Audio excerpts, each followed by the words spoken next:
Next topic natin is about feedback connection. So mayroon tayong block diagram.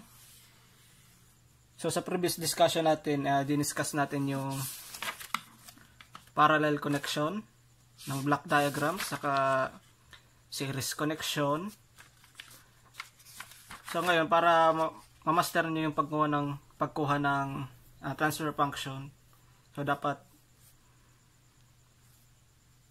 ma-master niyo yung series parallel ng block, or kailangan yung recall yung topic mula sa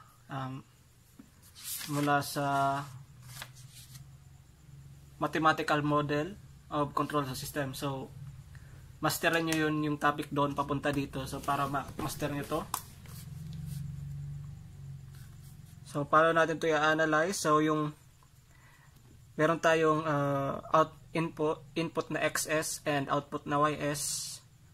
So summing point, ayan yung symbol ng summing point, and may block tayo na g of s, and meron tayong feedback na hs.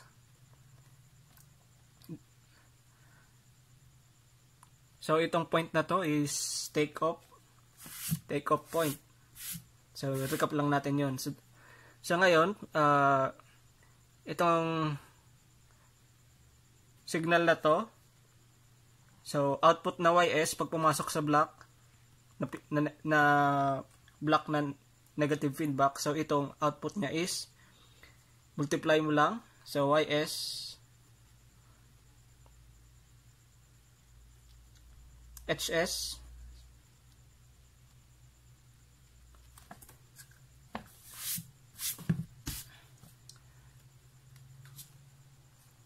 so ngayon nasa summing point siya, so entering is equal to leaving. So itong es na to, so yung es is equal sa, so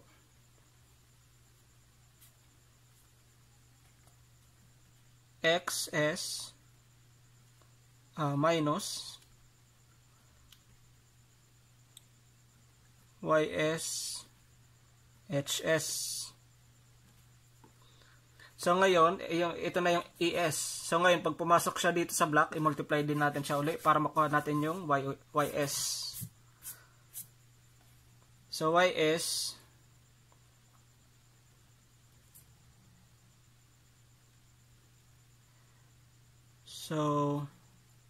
is equal sa, multiply lang natin, so gawin natin bracket, so xs minus ys hs. So multiply lang natin, so gs. So itong es na to, pag pumasok dito sa block, i-multiply lang.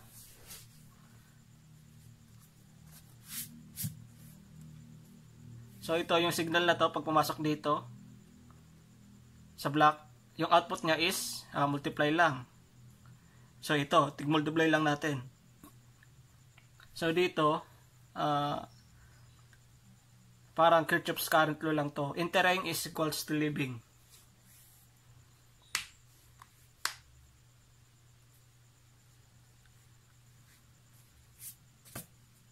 So ito yung entering, dalawa.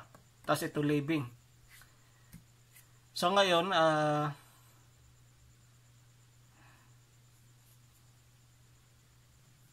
so next, ito, gs, i-multiply natin distributively. So magiging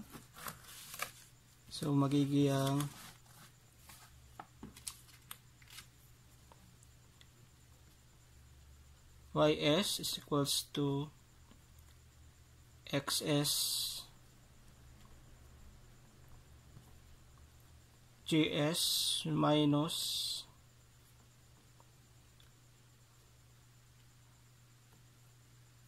ys hs gs. Then, ilipat natin ito sa kabila. Sa left side, so magiging positive yan. So, ys plus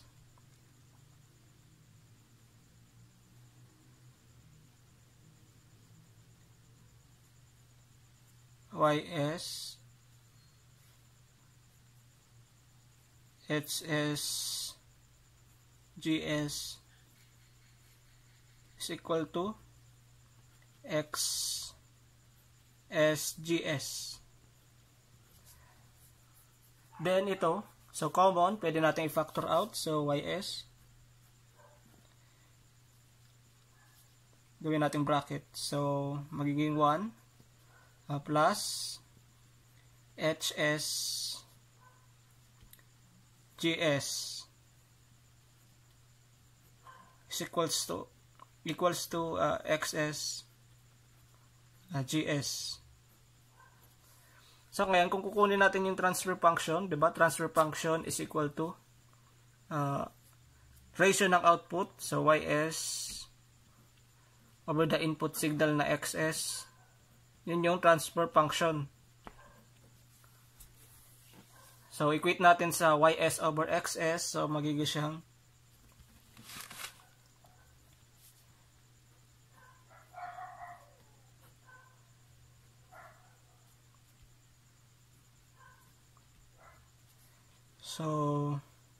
gs, so magiging siyang gs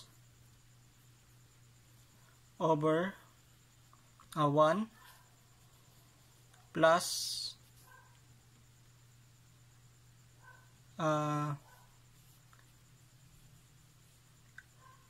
arrange natin alphabetical, so gs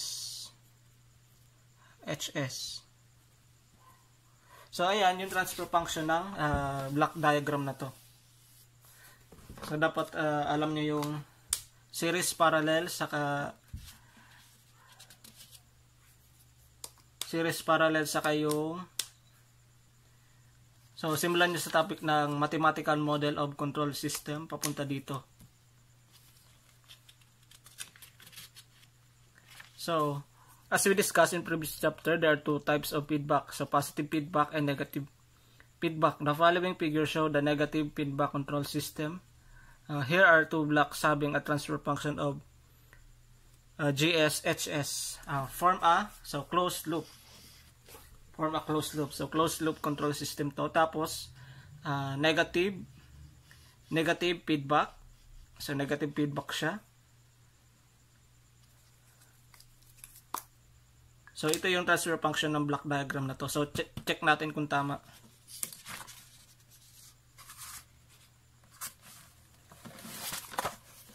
So kung mapansin nyo, tama naman yung solution natin. So the output of the summing point, so yung es is equals to xs minus hsys. So kinumpute na natin to. The output ys is equals to ys is equals to esgs. So yung esgs natin, esgs, ito na yun. So substitute lang natin, substitute es to the value in the above equation. So substitute natin to dito. So ito na siya. So ito rin yan. So yung kinumpute natin. So pag negative feedback, ito yung transfer function niya. Negative feedback.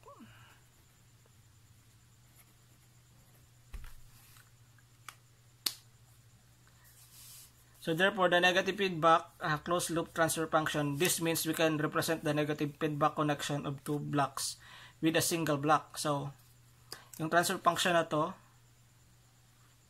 ito na yung transfer function. So, ito yung dalawang block na parallel. So, pinag-combine natin dito sa isa. So, ito na yung transfer function. So, xs tapos dito sa transfer function na to, yung output niya is ys. So ito na yung equivalent block diagram.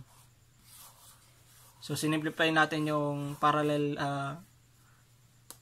blocks na negative feedback. Similarly, you can represent positive feedback connection of two blocks with single block. The transfer function of this single block is closed loop transfer function of the positive feedback. So, itong transfer function na to, sa positive feedback na to.